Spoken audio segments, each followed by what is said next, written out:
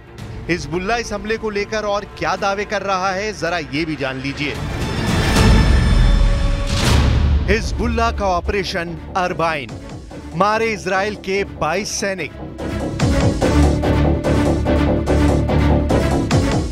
Hezbollah के दावों के मुताबिक ऑपरेशन अरबाइन इजरायली सेना के लिए काल साबित हुआ है। दावों के मुताबिक हिजबुल्लाह ने महज एक ही हमले में इजरायल के 22 सैनिकों को जहां मारने का दावा किया है, तो वहीं 74 सैनिक घायल करने का भी दावा किया है। हिजबुल्लाह का दावा है कि उसने अपने टॉप कमांडर हज मोहसिन उर्फ फऊद शुकर की हत्या का बदला इजरायली सेना से ले लिया है। कमांडर फऊद शुकर को 30 जुलाई को बेरूत में एक मिसाइल हमले से इजरायल ने मार दिया था। हिजबुल्लाह चीफ नसरल्लाह के मुताबिक ऑपरेशन अरबाइन के तहत तेल अवीव से 40 किलोमीटर और लेबनान से 75 किलोमीटर दूर इजरायली सैन्य ठिकानों पर हिजबुल्लाह ने हमले किए हैं। हिजबुल्लाह ने इजरायल की खुफिया यूनिट 8200 को निशाना बनाया है, जो लगातार दक्षिणी लेबनान पर हमले कर रही थी। इजरायली सेना भी मान चुकी है कि महज 12 घंटे के अंदर लेबनान की तरफ से हिजबुल्लाह ने 30 रॉकेट दागे हैं। हिजबुल्लाह के रॉकेट्स ने अल जलील पैनहैंडल को निशाना बनाया है। पिछले कुछ घंटों में हिजबुल्लाह ने उत्तरी इजरायल पर 60 से ज्यादा रॉकेट दागे हैं। इजरायली सेना दक्षिणी लेबनान में हिजबुल्लाह पर हमले कर रही है। इजरायली सेना के मुताबिक उसने हिजबुल्लाह के जैबकिन कलेले के बाहरी इलाके रशाया अल फकर और येटर पर हवाई हमले किए हैं, जबकि एक इजरायली टैंक ने कफर चौबा अल खियाम पर भयंकर हमले किए हैं। इसके अलावा इजरायली सेना ने अल वजानी पर भी हमले किए हैं। לפנות בוקר אנחנו זיהינו היערכות של חיזבאללה לתקוף את ישראל. בעצה אחת עם שר הביטחון והרמטכ"ל, הנחינו את צה"ל לפעול באופן יזום להסיר את האיום. צה"ל פועל מאז בעוצמה לסכל את האיומים. הוא חיסל אלפי רקטות שכוונו לצפון הארץ, הוא מסכל גם איומים רבים אחרים, פועל בעוצמה גדולה, הן בהגנה והן בהתקפה. हिजबुल्लाह को कमजोर समझना शायद इजरायली सेना की सबसे बड़ी भूल साबित हो चुकी है। इजरायली सेना बेशक गाजा के साथ साथ लेबनान पर घातक हमले कर रही हो, लेकिन खुद इजराइल के टॉप सैन्य अफसर चेतावनी दे रहे हैं कि हिजबुल्लाह को हमास समझना इजरायली सेना की बड़ी भूल साबित हो सकती है।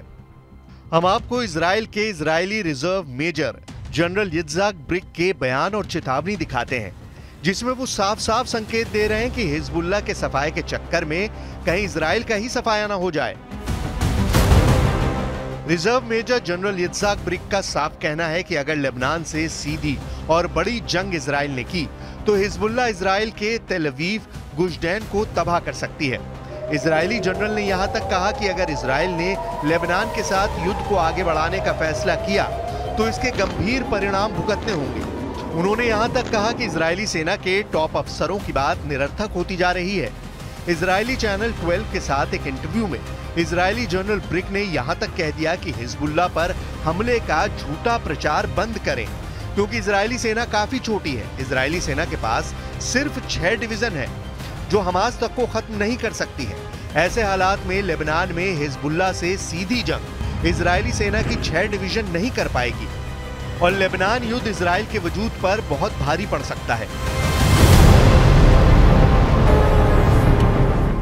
इजरायली जनरल यित्ज़हाक ब्रिक खुल्लम खुल्ला इजरायली टीवी चैनल पर इजरायली सेना को कटघरे में खड़ा कर रहे हैं। इसके पीछे की सबसे बड़ी वजह है हिजबुल्लाह की जबरदस्त सैन्य क्षमता। इजरायली सेना खुद मानती है कि हिजबुल्लाह के पास 45,000 लड़ाके हैं, जिसमें से 20,000 सक्रिय रहते हैं और 25,000 रिजर्व में हैं। हमास के विपरीत हिजबुल्लाह के पास शक्तिशाली मिसाइलें और रॉकेटों की सीरीज मौजूद है, जिनकी संख्या वॉशिंगटन में मौजूद वॉर एक्सपर्ट्स के मुताबिक 2 लाख तक है। हिजबुल्लाह की 2 लाख मिसाइल और रॉकेट इजराइल के शक्तिशाली एयरफोर्स और मिसाइल रक्षा नेटवर्क को पूरी तरह से तबाह कर सकती है। והעקרונות הללו, אני חוזר ואומר, תואמים את מתווה ה-27 במאי שזכה לתמיכה אמריקנית. אני מבקש שוב להדגיש שהחמאס עד לרגע זה דבק בסרבנותו, או אפילו לא שלח נציג לשיחות בדוחה. ולכן את הלחץ צריך להפנות לחמאס ולסינואר ולא לממשלת ישראל. जरा हिजबुल्लाह के इस वीडियो को देखिए, जहां एक विशाल सुरंग में हिजबुल्लाह के खतरनाक लड़ाके घातक हथियारों से लैस दिखाई दे रहे हैं। वीडियो में हिजबुल्लाह के लड़ाके सुपर सोल्जर्स की तरह नजर आ रहे हैं। हिजबुल्लाह की सुरंगों की खास बात यह है कि ये लगभग 2 मंजिल ऊंची हैं। सुरंग में घातक मिसाइलें, रॉकेट भरे पड़े हैं। बड़े बड़े ट्रकों पर सैकड़ों मिसाइलें लदी हुई हैं। चौंकाने वाले हिजबुल्लाह के वीडियो में नई इमाद 4 सुरंग दिखाई गई है। अभी तक दुनिया हमास की सुरंगों के बारे में ही जानती थी, लेकिन पहली बार हिजबुल्लाह ने घातक हथियारों से लैस सुरंग दिखाकर इजराइल और उनके सहयोगियों के होश उड़ा दिए हैं। दावा किया जा रहा है कि ईरान के सुप्रीम लीडर खामनेई के कहने पर ही हिजबुल्लाह ने इजरायली सेना पर हमले तेज किए हैं। हिजबुल्लाह चीफ हसन नसरल्लाह और सुप्रीम लीडर खामनेई के कहने पर हिजबुल्लाह ने पहली बार सुरंग मिसाइलें इजराइल पर हमला करने के लिए खोल दी हैं।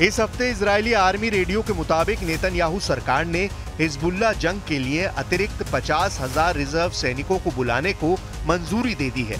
इजरायली सेना ने लेबनान में बमबारी कर हिजबुल्लाह के कई वरिष्ठ कमांडरों को मार गिराया है। इसके बावजूद हिजबुल्लाह के हमले रुकने का नाम नहीं ले रहे हैं। ऐसे में कयास लगाए जा रहे हैं कि इजरायली सैनिक जल्द ही लेबनान में घुसकर हिजबुल्लाह के खिलाफ जमीनी कार्रवाई कर सकते हैं। हालांकि विशेषज्ञों का मानना है कि हिजबुल्लाह को जड़ से खत्म करना इजराइल के लिए आसान नहीं होगा।